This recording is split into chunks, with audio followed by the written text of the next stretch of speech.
Depois que seus irmãos subiram para a festa dos tabernáculos, então subiu ele também, Jesus, não publicamente, mas em oculto.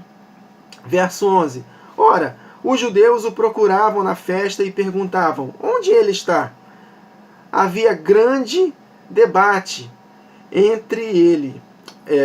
Havia grande debate a respeito dele nas multidões.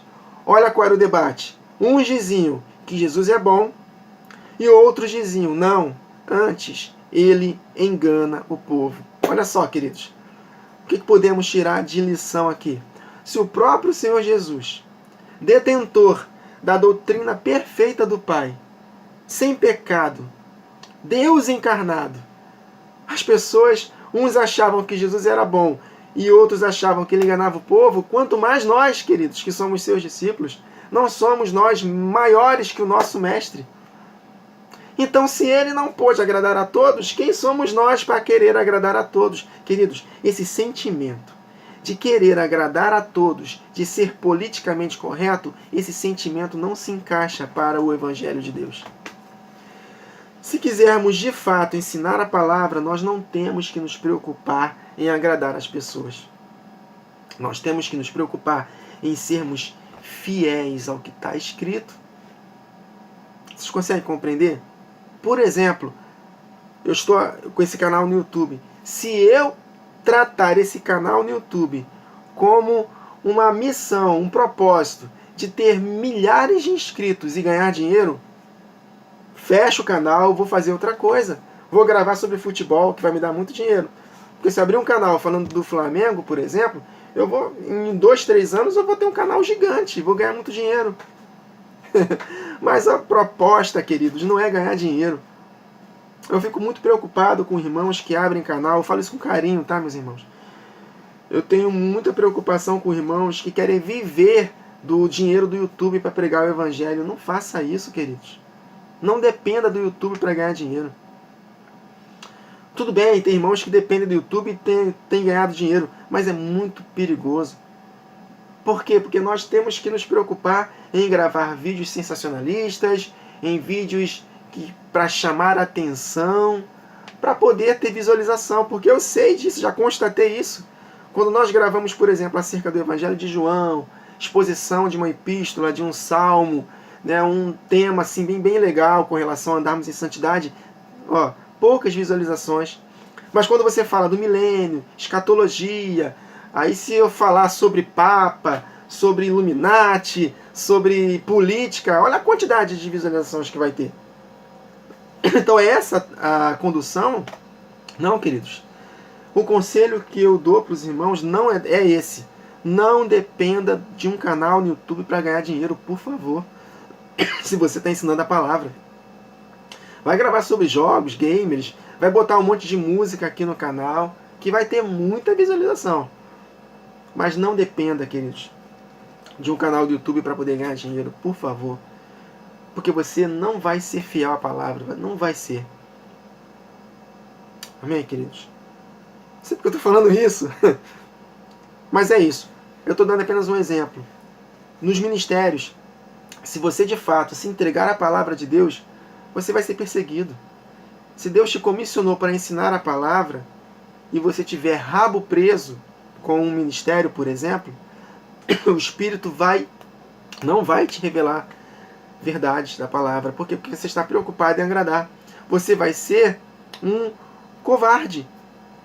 Poxa, olha só, faz todo sentido. Mas se eu ensinar, o meu pastor vai me excluir da igreja. Estou dando um exemplo, tá, queridos? Então, meu irmão, vai procurar outra coisa, não vai ensinar a palavra.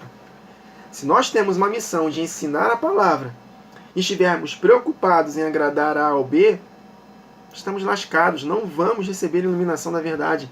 O Espírito não vai fluir. Não vai fluir. Amém, queridos? Não estou aqui falando também de rebeldia contra a sua liderança, não é isso. Seja fiel ao seu líder, nós temos que ser fiéis. Detalhe, nos limites da palavra. Então, quando o assunto é ensinar a palavra, não tem negócio. E se Deus te comissionou para ensinar, não tem negócio, ensina a palavra. Não se preocupe em reconhecimentos. Por Porque se Jesus se preocupasse com reconhecimentos, Jesus não teria sido fiel, queridos.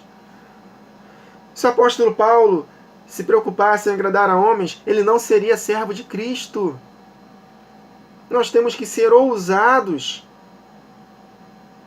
Amém? Um dos solos que não frutifica é aquele solo que se escandaliza por causa da perseguição, por causa das resistências, das objeções. Não vai frutificar. Nós temos que ser fiéis à palavra como Jesus foi, ele nos deixou um exemplo, como seus profetas foram, como os apóstolos foram, fidelíssimos à palavra, queridos. O nosso Pai que nos vê em secreto nos recompensará.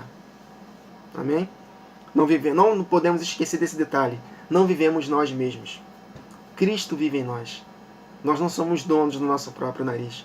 Nós não planejamos fazer algo e chamamos Deus para abençoar. Nós precisamos nos entregar aos planos e propósitos de Deus. Amém?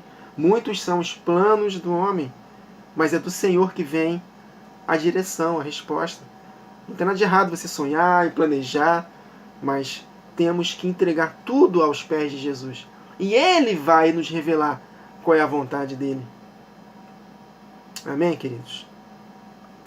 Então, verso 12.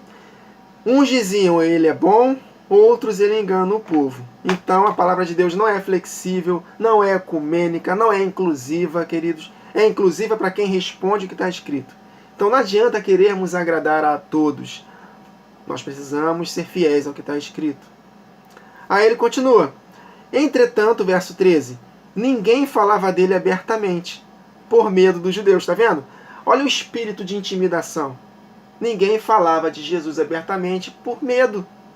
É exatamente isso. Vamos ler aqui o texto de Mateus 13? Vamos lá, queridos. Mateus 13, versos 20 a 21. O solo que não frutifica.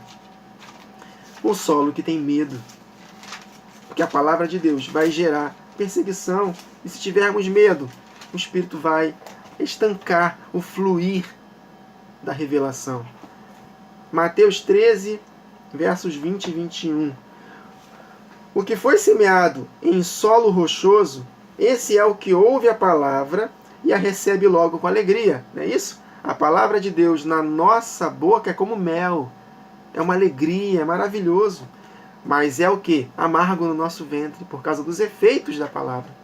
Por causa das objeções, das perseguições. Por causa das consequências de quem não responde, juízo. Então, a que foi semeado em solo rochoso, ele é o que ouve a palavra e recebe com alegria. É o que é o nosso caso. Nosso caso em relação à alegria. Mas não pode ser o nosso caso em relação a, verso 21, mas não tem raiz em si mesmo, sendo antes de pouca duração. Porque em lhe chegando a angústia ou a perseguição por causa da palavra, logo se escandaliza. Obrigado, Jesus. Paulo, quando estava orientando seu filho na fé, Timóteo estava com medo. Ele estava receoso por causa das rejeições. Muitos estavam rejeitando a mocidade dele, por causa das tribulações, das perseguições, das rejeições. As pessoas estavam abandonando, muitos estavam abandonando, desprezando Timóteo. E ele fala, né, reavives o dom que é em ti, Timóteo, pela imposição das mãos do ministério, minha e do presbitério. Reavives o dom, não deixe o dom se apagar. Deus não nos deu um espírito de temor, Ele nos deu um espírito de fortaleza. Então, não faça isso. E nesse mesmo contexto, ele fala aqui em 2 Timóteo 3 e 12. Ora, todos quantos querem viver piedosamente em Cristo Jesus, Timóteo, serão perseguidos. Então, a palavra de Deus genuína vai gerar o quê? Resistência, perseguição, queridos. Principalmente da igreja apóstata. Principalmente eles. Eles vão nos perseguir com força. Porque essa palavra é loucura para a nossa mente. Amém, queridos?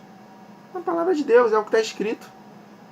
Quantos resistem a gente quando nós pregamos juízo? Não, que isso? Você não entende a graça.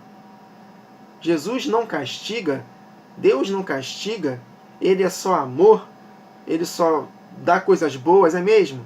Então vamos rasgar mais de 70% da Bíblia para sustentar essa doutrina. Como Deus não castiga? O Deus do Antigo Testamento era um, o Deus do Novo é outro. Né? O Deus do Novo, a sua ira foi apaziguada por causa de Jesus. Calma aí. É isso que nós vemos? Até mesmo quando nós lemos o Novo Testamento, nós vemos isso? Então, queridos, nós temos que tomar muito cuidado. E o medo é uma intimidação, é um espírito de intimidação que vai tirar de nós o melhor de Deus. E eu tenho lutado desde então contra esse espírito de intimidação, queridos. Não é fácil. Não é fácil. Os irmãos não fazem ideia o quanto eu sofro por estar ensinando essa palavra como ela é. Quantas coisas eu perdi. Mas a palavra de Deus gera exatamente isso. Ela é maravilhosa na nossa boca. Recebemos com alegria um mel na nossa boca, mas é amargo no ventre. E se nós retrocedermos, não receberemos a verdadeira recompensa. Então Jesus ele foi humilhado, queridos. Jesus ele foi xingado, maltratado, chamado de louco, de demônio, de um monte de coisa. Mas nem por isso Jesus voltou atrás. Ele foi fiel. E não é o servo maior que o seu Senhor. Amém, queridos? Se perseguiram nosso Senhor, vão nos perseguir também. Amém?